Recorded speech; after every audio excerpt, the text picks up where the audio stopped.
Hi, everyone. My name is Dustin Miles with Momentum Multifamily. I'm excited to have Mario here today. I've known Mario for a number of years, I guess five or so, maybe a little bit more. But Mario, I'm excited to have you today. And if you could introduce yourself, where are you from and kind of your background, and we'll go from there. Well, thank you so much, Dustin, for having me. I love to be here today and talk. So, like you said, I've known you for some time. So I'm part of one of your investments. That's kind of how my journey started. And I always appreciated the way you guys worked at Momentum. So I'm glad to find myself here today. So that's exciting. Well, my name is Mario Rapaj, and I'm the founder of Texalb Investment Group. We focus mostly, like you might know, in add value multifamily, value add multifamily across Texas and Oklahoma or Sun Belt. So across our portfolio and partnerships, we've been involved in over around 760 units. So my role is primarily on the acquisition, due diligence, and capital formation or capital raising, working closely with investors and ensuring the downside protection first, and then return comes from solving those operational problems. Okay, got it. Cool. Yeah, sounds good. Well, I have to ask first. I think I know the answer to this, but if you could explain to everyone, so the name of your investment group, Texalb, if Mhm. you could kind of where that comes from and all that. So, Well, thank you for asking that. Well, it's a moment that came to me, and I thought it would be a good idea to combine my homes, basically Texas and Albania, where I grew up when I was young, and that's where it comes from. Is like the beginning of Texas, and Alb for Albania, and the goal in the back of that is to be a bridge because if you don't know where I grew up is it's a city on the sea. It's on a coast and it's beautiful. It's next to Italy, a oh hill wow, and actually not talking about politics here, but the Jared Kushner has purchased the island, which is a bittersweet, in a way because it's my where I grew up, oh wow. and it's becoming a great development and.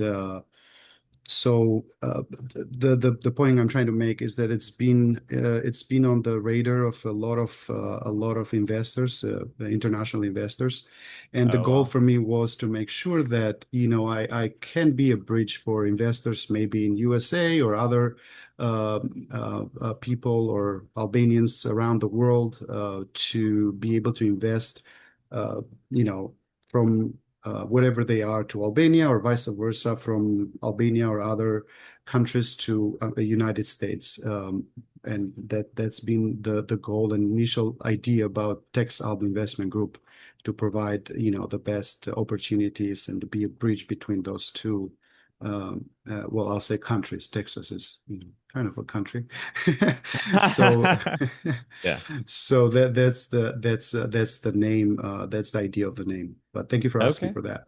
Yeah, yeah, sounds good. Well, let's kind of dive into, I'd love to learn a little bit more about your background and just, how did you, you're in a lot of units right now. How did you even hear about multifamily? How did you get into it? What did that journey look like for you? Well, the story didn't start now. It started a long time ago. When I was young, I grew up, like I said, in Albania, and you know, uh, it was a time when the country went through a civil war, Hmm. through a financial, basically from the financial collapse tied to a Ponzi scheme. And Oh it wow. was after the communist regime, which was after 1990s in Albania, and that was correlated with a lot of other movements that happened in Europe, such as, 89s or so, like Berlin Wall, separation of Czechoslovakia, and all those movements. And in Albania, what happened is that the communist regime fall. People were pretty much ignorant from the financial education was not there, and a lot of people sold basically everything to invest on those Ponzi schemes and sold their houses Oh, and geez. started not to work. But that lasted for a long time, like I think it was quite a 2 years or so. And personally, my family, fortunately, my father had a good instinct, and I kind of dedicate part of my success. So he was the guy to buy those, houses that were people were selling. Um, Wow. and he always was like he didn't have any degree or anything, but it's like that doesn't make sense. He was started his own business and so on, and then whatever he was making he was trying to buy assets, and that was kind of like how I remember since I was young. Like the stability of not having a functioning government, but then how this is affecting families that lost their houses. Hierarchy of Wow. needs from Maslow, the basic thing is, the basic needs, shelter, safety, food, biological needs, so on. And I always knew that since I was young, that real estate was actually something to be involved in. And that's basically what my family did, my parents. So they owned a couple of, assets, some strip malls, small one for, not compared to, anything in Texas, but that's their retirement basically. So they had a couple of Wow. we call them apartments. They're more like a condos and high-rise units, here and there. And I learned a lot from that experience because we didn't know better. And uh, my dad will go and buy cash, so would not leverage them at all. And it didn't make sense in Europe. There's some different ways about how it works when it comes to loans, when it comes to collateral, when it comes to, the 5 years reset of your, there's no 30 years fixed interest rate like here or 10 year, so it's a different system. And people usually go and my father in this case did by cash. But anyway, so long story short is that after my studies in Germany and then my master's in Czech Republic, I moved to USA, which is because of my wife. I got married, and the first thing I always was looking. So we had to rent, and it didn't make sense to me because I was paying, I don't know, at the time was like 11, $1,200, and it was a good complex in Hmm. Frisco, but I could buy a house for 1,500 or 1,600 at the Hmm. time. I emphasize that. So that was like the initial, spark, and we worked towards that. And then I was exposed. I was making all those calculations. I'm like, well, how many houses do I need to retire? And Hmm. it was a big number. So Yeah. it didn't make sense. Also, I learned about, when I moved here about 401ks and, Roth and all those other systems and vehicles for your financial freedom or retirement. And for me, it was not making sense to do any of those because it will take so much long time, and Hmm. sometimes I think if I learned something growing up in a country with a lot of problems was like you have to question everything. And that was one of the things. Who said that you have to retire at 65, or 67? Who decided that? The Yeah. government? Why is that? Then after this, like everybody's kind of like trying to travel when they cannot move anymore and their energy is low, and all those questions. And to answer your question and not make it longer, when I moved here, then I was exposed to multifamily because I was doing my research, and got to know some of the groups here that you might have been through or know. I'm not sure if I should mention, but the Samrocks and different groups here in Dallas in 2017. So I started to be involved, go all to the conferences, and gradually I got to meet a lot of great people, such as yourself, one of them, and not to praise you here, but that's one of the things I liked about you and Momentum because you guys were down. You had so much hype, and everybody else was like so hype. Everybody was like, trying to get the next deal. But then what I saw on you guys was that you were like very systematic, and that's what we also love about what we do and what I do in my company with people I work and partners. That we're not focused on, let's get another deal. We want a deal that makes sense financially and Yeah. it's doesn't depend on the market and with hope that it's going to increase in value because the market's no, no, no. You got to make sure you buy something that actually does have some value that you add. It has a problem that you know you can solve, and that's how you add value to that. Yep. So, but yeah, so once I was introduced to multifamily, you're hooked. I got to tell you one more thing though. I always was sort of entrepreneurial. My sisters years ago sent me the picture of the book that I read when I was like 17. I was in high school still, and it was translated in Albanian. I can probably share with you if you want to.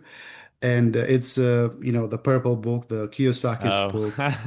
And I was thinking, besides my parents and my family entrepreneurial, I think I got the bug really early on.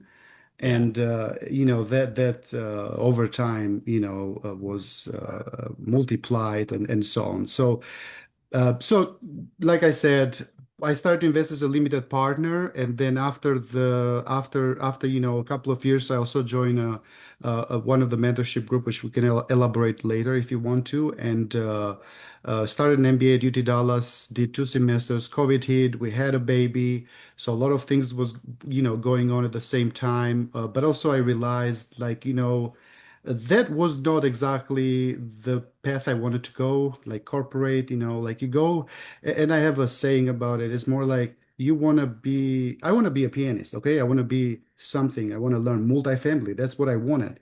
And then I started Yep. this MBA. It was great, but it was like I was the conductor. I knew everything, a little bit of everything, but I didn't know anything to play, to be master in it. So I had the knowledge, the skills, and that's what I was like talking with my professor at the time. And I explained my concern to her, and she fully agreed.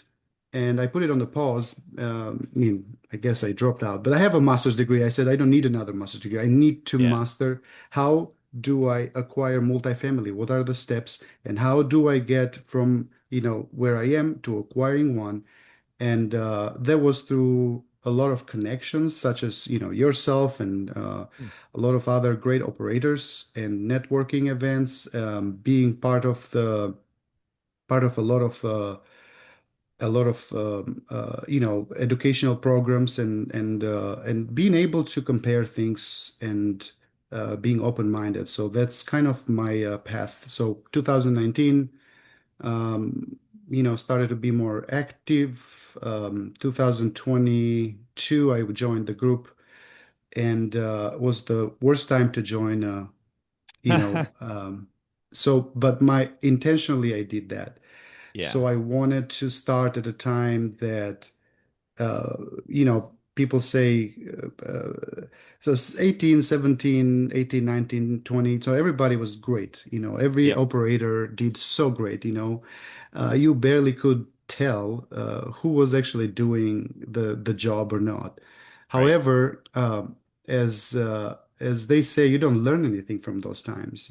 So you learn when in hard times. And the goal for me was like, well, that maybe be my cue. Now the brokers have more time; they will talk to me, and so I used it as an opportunity. It's like the half full glass of water, half full or half empty. So I said, well, it's a terrible time to buy, but if I learn now, then I would know. When times is better, it's going to be clearly to me that it's a good time. And waiting for a couple of years or underwriting a ton of deals, which this is what I think was the best thing I could do, understanding and underwriting, like, I don't know, hundreds of deals by now, and being able to identify the right partners because there's a lot of stories in the back. I'm trying not Yep. to Yep. keep the story long, but So that allowed me to find the right people that I trust, and I know that they have the same philosophy of investing, and it's not everything about the fees and all those other things, but it's also like they have a reputation, which I Yeah. always based my faith and my my business model. It's all I have a about Yeah, and I yeah, have a question. Sorry to interrupt. I have a question on, so when you were, talking to different operators to kind of partner with, I know you mentioned, a few things that you've kind of looked like. What did you, I guess, did you meet some that, you talked about it's not all about just these, and then I know you mentioned earlier it's not all about just doing another deal to do another deal. You want to make sure the deal makes sense. yeah. What that vetting process look like for partnership for you? Well, I mean, there's a lot of. I think there's questions as when I was a limited partner, there are questions that limited partners should ask. Like first thing is that most of them in the beginning you don't understand actually the risks, and I feel like that's the difference between somebody that has experience where it goes and want to invest as a limited partner, and somebody that does not have experience and based everything on the faith and on knowing somebody that trusts in him. So, but you always have to trust and verify and do your due diligence. So I Yep. remember one of the deals I wanted to, actually, this was, I wanted to partner as a general partner on this one. But so what happened, so to be quick on that, is that I got the OM and all the information, the presentation, everything looks great, the underwriting. And so I've learned that every presentation looks great. There's Right. nobody Yeah. there going to write that, hey, look, we might have this and this issue. Nobody talks about downside, I say. Everybody talks about upside Yeah. and they, trying to sell it, which is okay, and that's the way it works. But like you have to understand the risk that you're entering in. And then one of those cases were like communication. If you're reaching out to somebody, uh, especially if it's a text message and if you have access to that. If somebody is trying to work with you, you would expect, a decent, reply in a decent time, not 4 days later. You know what I mean? So if you Yep. don't have the answer, I'm okay with that. I mean, it happens to everybody. And I would say, hey, I don't know, or I'm not sure about this. I'll get back to you. Just simply acknowledge it and move on rather than letting me go through like a million scenarios in my head. Right. So the communication part is one of those. The second thing is like the assumption, which is the biggest, I think, issue with a lot of operators that might be in pain right now. They were very aggressive on their underwriting. So you would see some of those. One of them was 2022, where the market was, we had all those interest hikes, and the market was not even good at the time. And you had somebody underwriting 6% rent escalation year over year. And I'm like, what do you think is going to happen in the next 3 years? Do you think that we're going to bounce back out of this? So some of those understanding, some of those assumption is a key to making sure that you're not investing on the wrong operators, And then doing your due diligence for me was like, all right, so they're projecting, 1200 to 1200 to 1400 dollars. They were supposed to increase rent by 150 $200, and they were at like 1150 1200. I did call the other apartments around it, like secret calling, basically, whatever we call that. And for similar asset class, similar amenities, and vintage, at the time they were about 950 to $1,000. And Mm. I'm like, how would these guys rent it for, like even at 1200 they have it. They have to concession right now. Right. Right. Imagine they're pretending to be at 14% and then they have, I mean, 1400 and then they have another 6% year over year rent escalation, which, it doesn't make sense to me. And that deal was in trouble, by the way. Of course, they I don't know currently, but it started not really good. And To make the point, it's usually you have to be aware of whom are you working. I always base my the way I function, and it's to create relationships, to know people, not just by a call, but also know them personally. Just get Yeah. to meet them, get lunch with them on a regular basis, see what they do, especially operators. They always do like you guys do.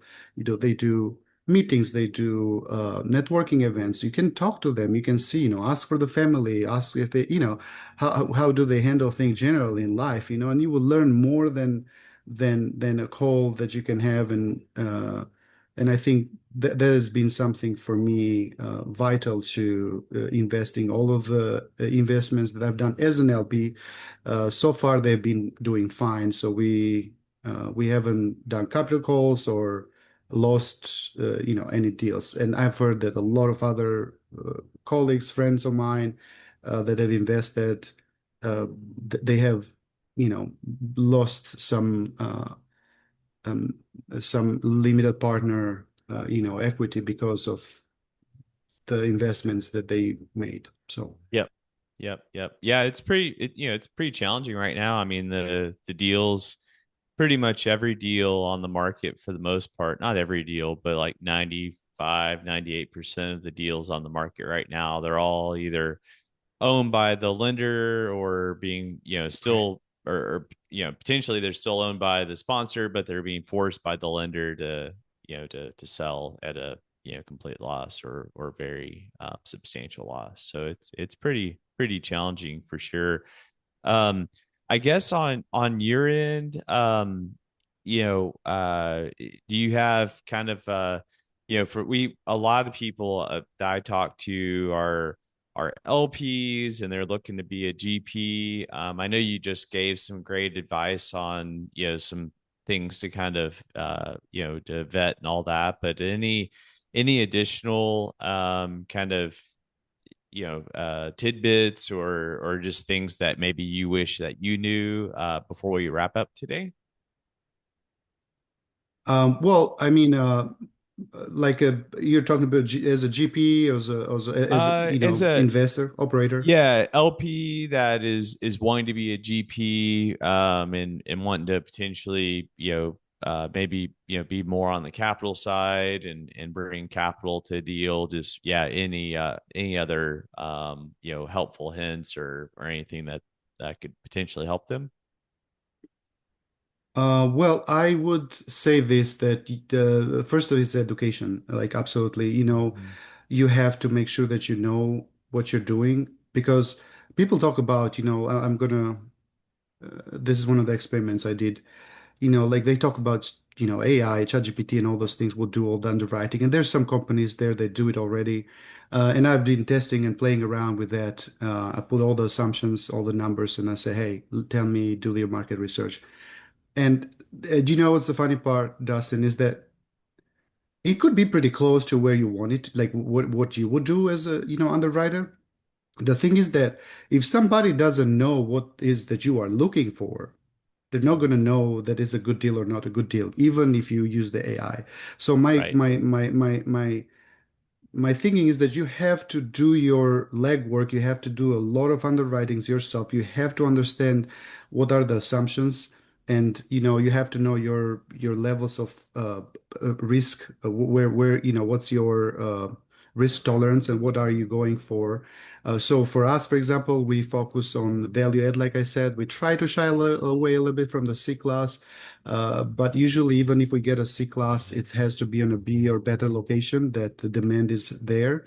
And I can tell you an example. Like we acquired a deal in 2024, and we raised about 3.7 or 3.5 million. It was 65% occupied. So a great deal to for in long term. However, when somebody doesn't understand the fundamentals of the market, you had the other assets around, they were at 92, 94%. The market occupancy was 93, 92 and a half. So this was 64, 65%. So Yeah. the reason was mismanaged. the owner only for 29 and a half years at the Wow. time that we were underwriting it. And they dropped the ball. They had somebody that managed the office, like kind of a mom and pop, basically not a serious property management. And and it was scary. It was the time that before elections, it was like the interest rate were there's no drops on interest. It was just like they had a hide and that they stopped raising the interest rate, but nobody knew what exactly was happening. And then, Mhm. based on understanding the fundamentals of like I said, and working with the right operators, which, that's one of the great things about what we do. So we were able to acquire this deal at a really low basis, and our projections were 2 years refinance, return 20% of the initial investors' equity. We did refinance in 18 months, and we returned 60% of the initial investments to our investors. And that is one of those things that if we didn't understand the fundamentals of the market, we would not buy it. If somebody looks at it, it's like it reminds me of some people when I would go before that, I'll go to buy a old house with a friend and they're like, "Oh man, this is terrible." They'll smell the dog pee and they'll go away. I'm like, this is where the value is. Where you want that Yeah. is ready, Yeah. you don't add any value there. You're gonna buy it on the market price, you know? So that's kind of like what I think, educating yourself, understanding what the value add is actually, and understanding the market's fundamentals and locations and crime rates and all those other things, it it allows you to move forward and move from that fear aspect, which I think is ignorance, not in a bad meaning of the word, but the not knowing things, Yep. and then Yep. moving to the being educated, where you understand why things are the way they are, and then you see if you have capability or able to solve the problem. So you buy the problem basically to solve it. That's how it works. Yep. Yep. Yep. No free lunch. So, well, cool. What is the best way for people to reach out to you and get a hold of you and yeah, potentially invest with you? Absolutely. Well, the website will be the best way, and the LinkedIn. It's my name, Mario Rapaj, Rapaj. It's more like Rapaj, like French or Indian, whatever. But it's it's Mario Rapaj, and also through the website texalbinvestment.com. And yeah, so that'll be the best way to reach out, or social media, of course. Awesome. Well, sounds good. Really appreciate your time today, and please, everyone, reach out to Mario. Super nice guy, and especially if you're in DFW, he's just North Dallas, right? So, yeah, appreciate your time, Mario, and look forward to talking soon. Appreciate it. Absolutely, Thank you. Dustin. Thank you so much. Great being here. See ya. Thank you. Take care. Bye.